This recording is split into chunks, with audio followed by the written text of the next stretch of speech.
মুখ্যমন্ত্রিত্ব ছেড়ে রাজ্যসভাতেই যাচ্ছেন নীতিশ কুমার। এই মুহূর্তের বড় খবর, মুখ্যমন্ত্রিত্ব ছেড়ে রাজ্যসভাতেই যাচ্ছেন নীতিশ কুমার। বৃহস্পতিবার সকাল 10:54 সমাজ মাধ্যমে একটি পোস্টে নিজেই এই কথা জানিয়েছেন তিনি। ওই পোস্টে নীতিশ নিজের সিদ্ধান্তের কারণ ব্যাখ্যা করে লিখেছেন, সংসদীয় রাজনীতি শুরু করার পর বিহারের 2 কক্ষেরই সদস্য হওয়ার বাসনা ছিল আমার। একইভাবে সংসদের 2 কক্ষের সদস্য হতে চেয়েছিলাম আমি। সেই কারণে এই নির্বাচনে রাজ্যসভার সদস্য হিসাবে নির্বাচিত হতে চাইছি।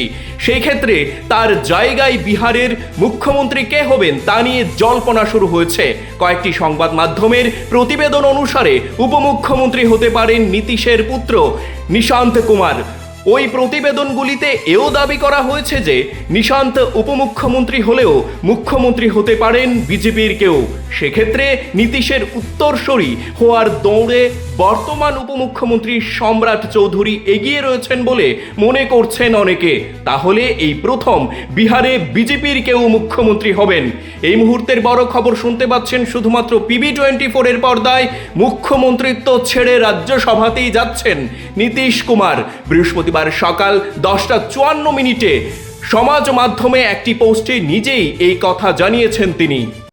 আনন্দ আর ভালোবাসার দীপ্তিতে গড়া সমুজ্জ্বল পরমা, ঠিক তোমারই মতো। শ্যাম সুন্দর কোম্পানি জুয়েলার্স, আগরতলা, উদয়পুর, ধর্মনগর, কলকাতা।